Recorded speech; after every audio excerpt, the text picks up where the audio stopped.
Coming up today on Locked On Texas Tech, welcome to pre-game week, game week. What are the Red Raiders up to? We get to it today. Also, a few of Tim DeRuyter's defenders, including a linebacking core trending up, and possibly the biggest addition of the offseason for Texas Tech. Next, a Locked On Texas Tech. Sexiest punter in the country, Steve! What's up, Coach? Let's go. Yes, sir. Let's do it. You are Locked On Texas Tech, your daily podcast on the Texas Tech Red Raiders. Part of the Locked On Podcast Network, your team every day. We're going to start this thing off right.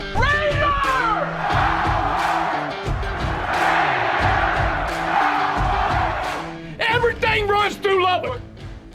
Great to be with you again on Locked On Texas Tech on the Locked On Podcast Network. Thanks for making us your first listen on YouTube or anywhere you get podcasts. Today's episode brought to you by LinkedIn Jobs, helping you find the qualified candidates you want to talk to faster. So post your job for free today at linkedin.com/lockedoncollege. That's linkedin.com/lockedoncollege to post that job for free today. Terms and conditions apply. He's the only Chris Level. I'm Casey Cowan. And Chris, it's great to be back with you once again, my man. And we are edging closer and closer, of course, to kickoff, September 2nd. This is pre-game week.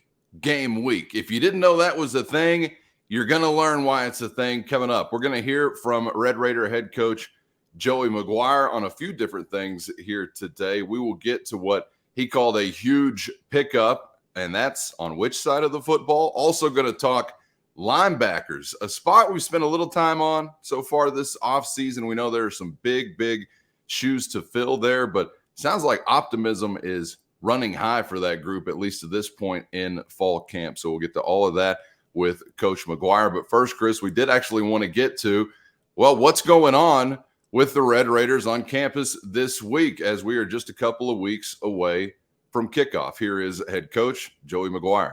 We'll actually have a simulated game week all the way up into going to the hotel and the way we eat on a Friday night. Going to the movies on a Friday night. We're going to try to cover everything. So we're going into Wyoming that we understand exactly where we're supposed to be and what the game week looks like. And it could seem trivial, Chris, maybe to some of the older guys or some of the vets. It could be trivial, but it's part of the process and a routine that you do kind of want to get acclimated to. Yeah, I think football player, maybe more than any other sport, it is very routine oriented. It's process oriented, it's routine oriented, and I think I think if anything, Joey's kind of trying to get him into that routine sooner rather than later. I think there is a lot of new pieces and portal pieces and things like that haven't been through that at Texas Tech, and so I think it's also a way to kind of make the latter part of camp technically like a bit different, so it's not as much of a grind. I think so. You'll go through all, because keep in mind their actual game week is going to be a bit different than normal too, because they're traveling on a Thursday.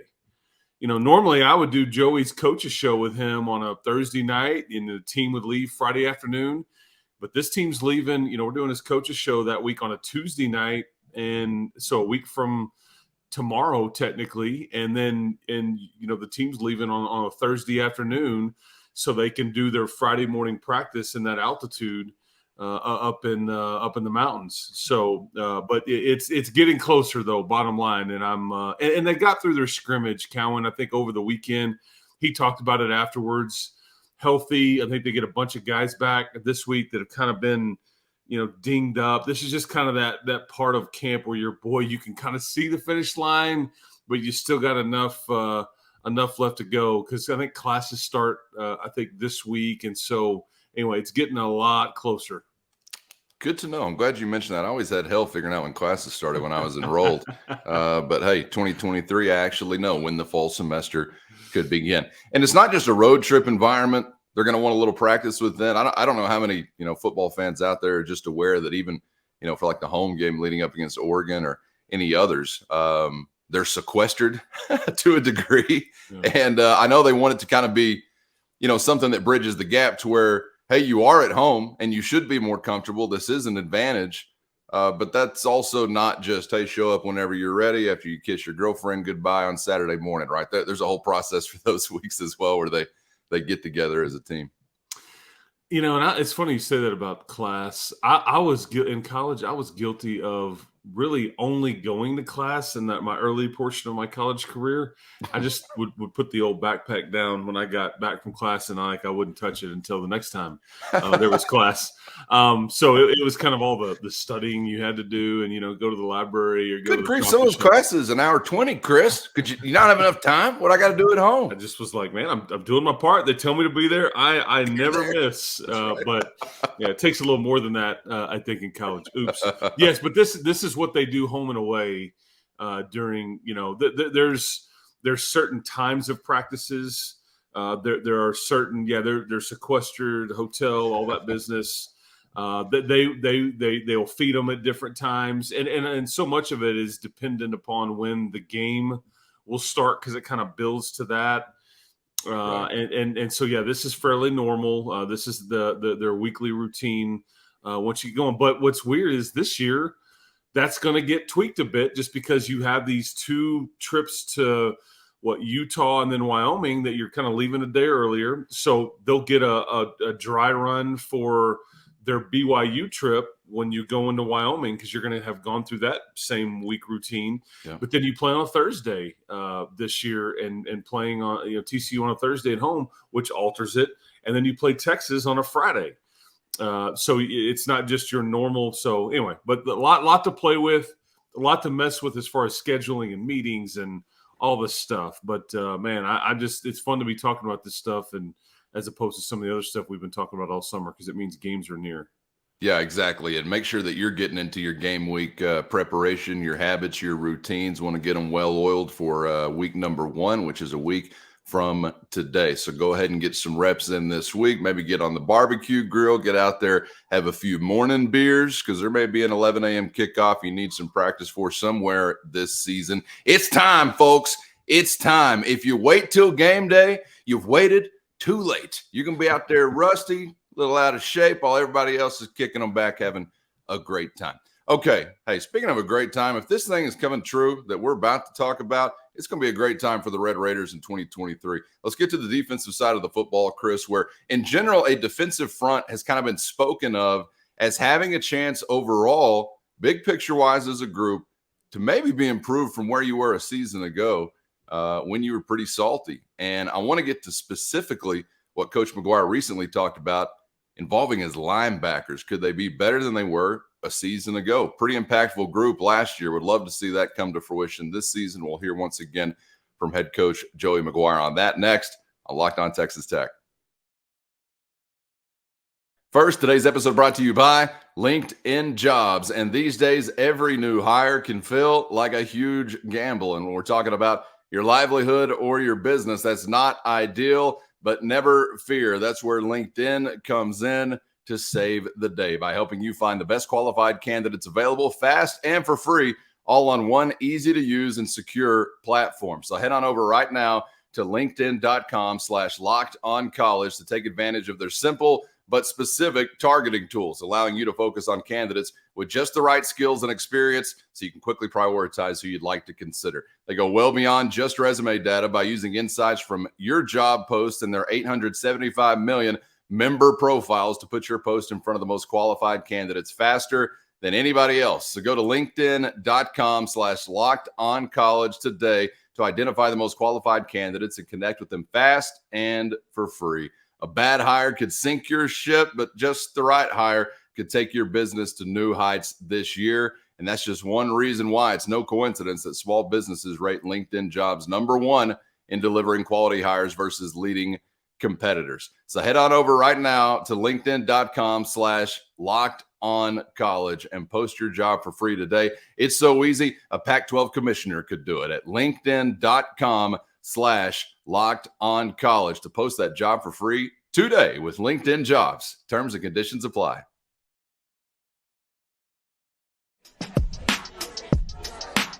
Glad to have you along for the ride on Locked On Texas Tech on the Locked On Podcast Network. Make sure you're subscribed on YouTube or anywhere you get podcasts so you never miss an episode with Chris I'm Casey. Want to turn to the defensive side of the football and hear once again from Red Raider head coach Joey McGuire talking about his group of linebackers. You've got some shoes to fill, obviously, with the departure of Krishan Merriweather, Kosai Eldridge. You are filling them in one case with a lot of experience in Josiah Pierre, who's being asked to do some different things, but also you got some casting calls going on, beginning with Jacob Rodriguez and then some others that you will hear mentioned here from Red Raider head coach Joey McGuire. And I hope you'll pay attention, because one thing that certainly was worth paying attention to was the thought of this group potentially being improved from a season ago, which is kind of wild to consider. Considering such things once again, here is head coach Joey McGuire.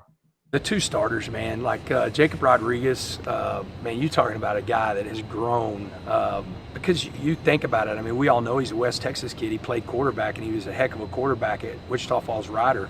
And, year two of playing strictly linebacker, very instinctual. He's does a great job in coverage. But I think those two guys have really stood out. I think when Matthews comes back full, I feel really good because he's played a lot of football. I think you're going to see, like, by the time we get into that game week and go into the game, you're going to see like a Ben Roberts really show up. You're going to see Ty really show up. But those two starters, man, I feel really good about. Like, there's definitely been days to where you're like, okay, we have a possibility to be better at that position than we were last year. And, man, Josiah, I just can't praise him enough because, he did two things for this team. He bulked up to play that edge, and now he's trimmed up. I mean, he's still 240 pounds, but it's a different 240 pounds, and sometimes between 238, depending on the day, but still has done a great job for the team, and I'm really happy with what he's doing. But that's scratching me right where I itch. How could this possibly be? You lose some of what you lose, and potentially, including a former quarterback, you've got a linebacking core that is trending upward, man. What do you think? You know where I am at on this, in that I think we have talked a lot about this in the last, I don't know, really since the season ended, about this upcoming team. I think really this is one of the biggest question marks on their entire roster, at least on paper, and maybe it proves to be an answer, as Joey talked about. But as good as that position was, it stayed healthy. It was durable. It was productive. I mean, it wasn't like NFL-esque or all, first team all conference or whatever. But I mean, you just had two phenomenal, seasons from those two kids last year in Krishan and Kosai. And so part of that is that's just hard to duplicate for whoever it is, even if they were, portal guys or guys that were, big time recruits or whatever. But so what you have is a couple of really good football players that have essentially switched positions that are going to fill the void here. And I think the best way to describe them is that they're really good football players, because there's just not many guys that you can move around and ask different things and do this to your body. You need to get bigger, get smaller, whatever, because some guys just aren't athletic enough. They can't do this. That they're not disciplined enough. But Jacob Rodriguez is I think you could put him in a million different places, man, and he would excel wherever he's at. He's just really good at it. He's very intelligent. This is a guy with great instincts and football IQ. I think his quarterback background helps him in some ways as a linebacker.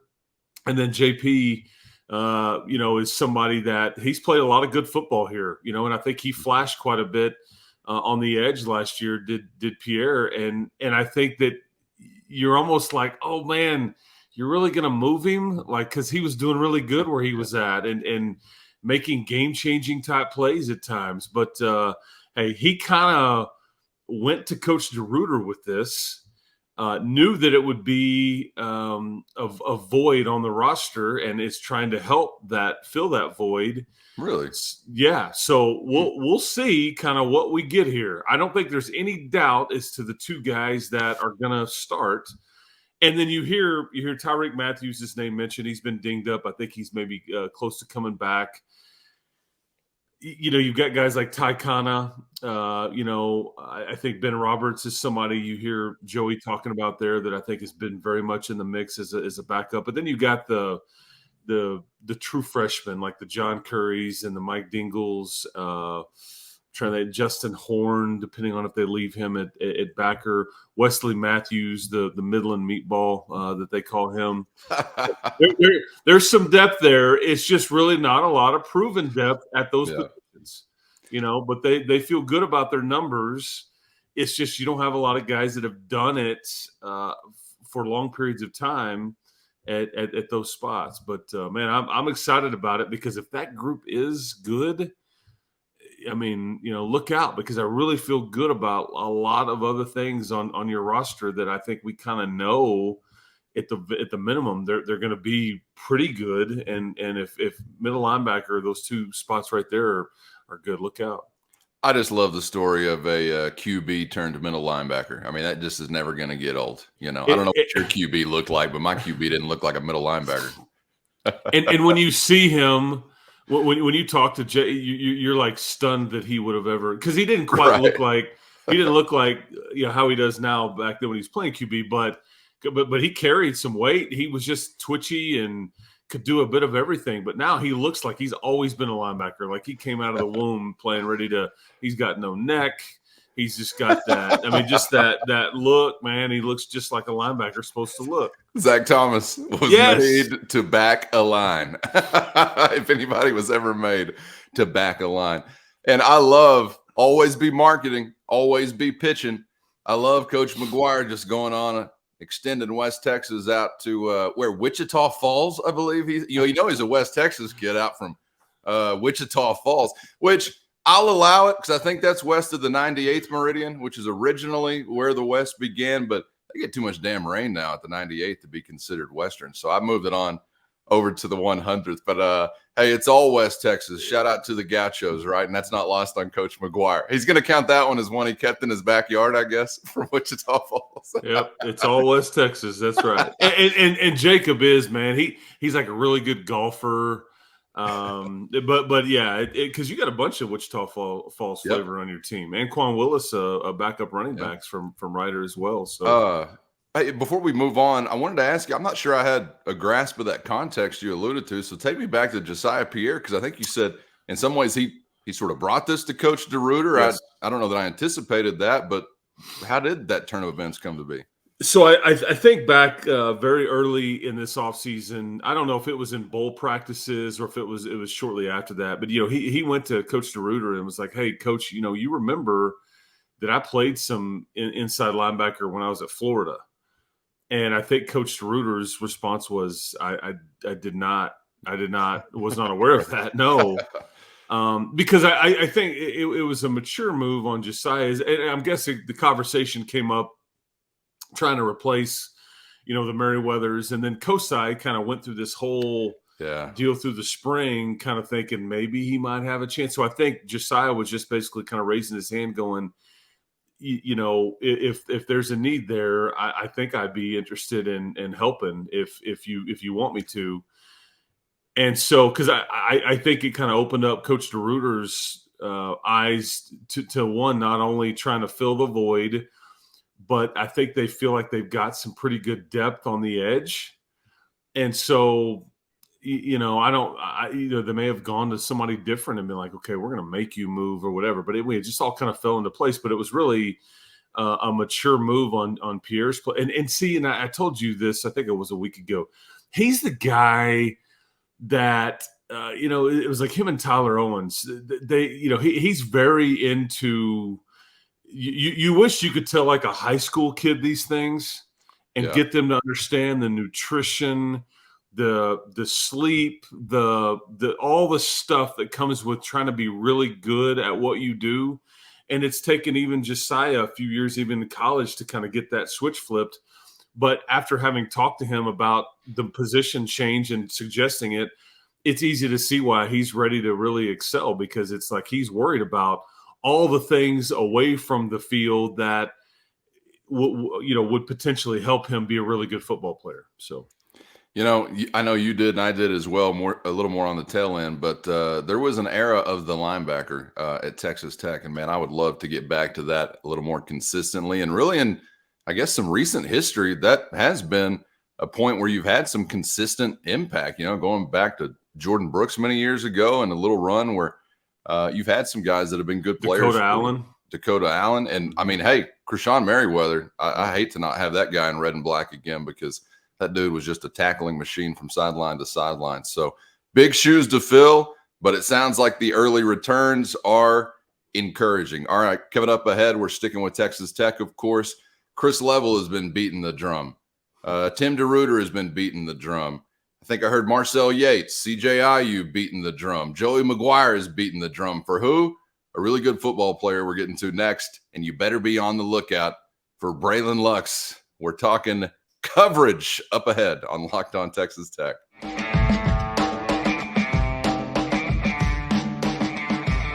Thanks for making Locked On Texas Tech a part of your day, whenever, wherever, however you're making it happen. We appreciate you. Subscribe on YouTube, wherever you got this podcast, so you miss nothing, as the fur will only get to flying faster and more furiously as we get closer and closer to September 2nd. Let's get back to Red Raider head coach Joey McGuire, Chris.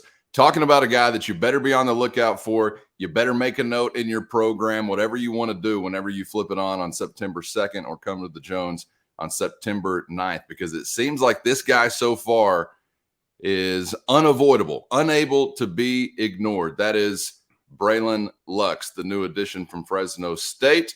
Here is Red Raider head coach once again, Joey McGuire. Lux is a really good football player. He's a huge pickup. He is pushing both Malik and Shad.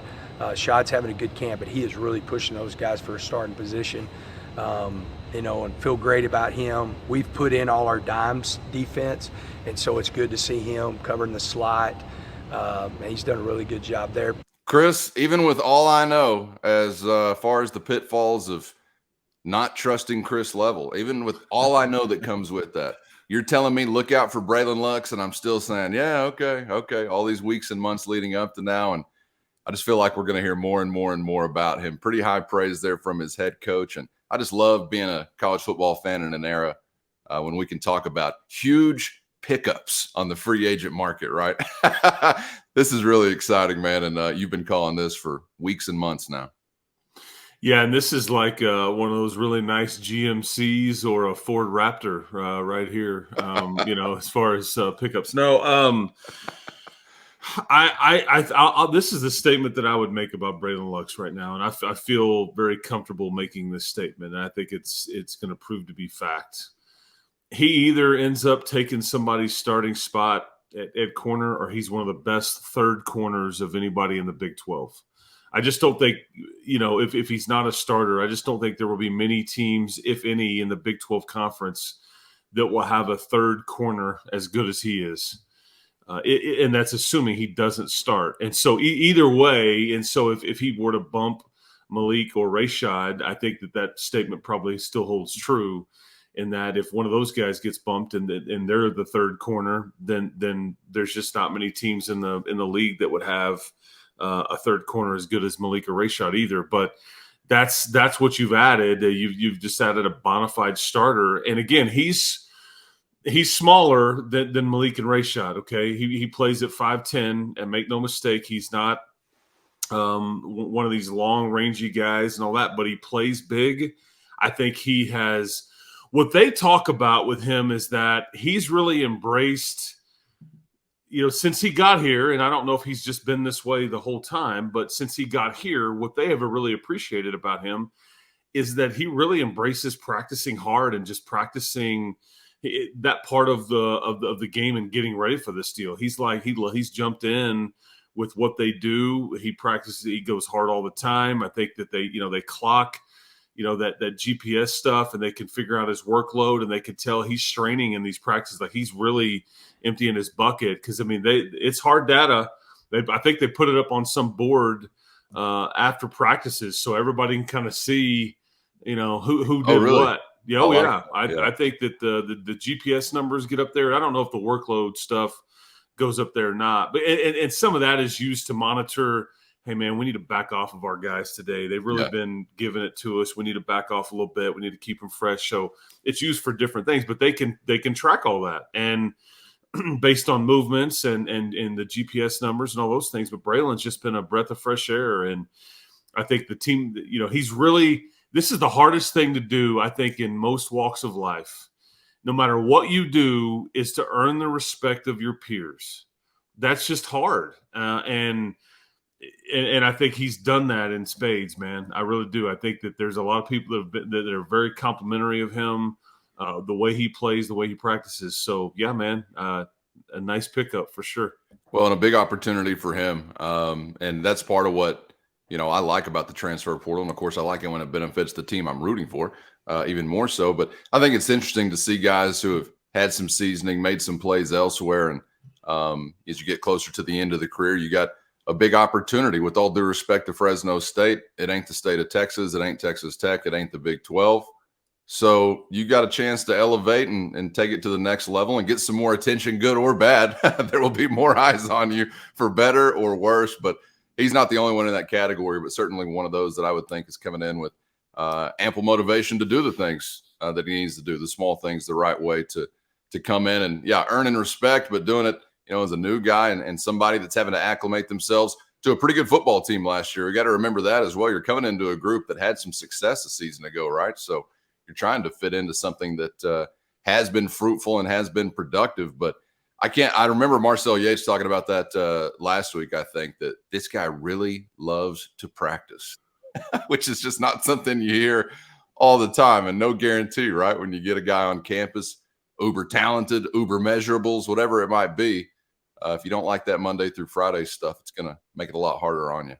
And that's how you earn respect, man. I mean, he's not in here trying to cut corners or, because, they obviously try to vet these portal guys, and they don't want somebody that's going to come in and kind of disrupt the locker room or, not follow the lead. But, it's like he fell right in line and he jumped in. And I think that his name has been spoken highly of really for several weeks now. And it's just kind of fun because whereas you were worried about, losing a Kobe Minor, you probably upgraded here.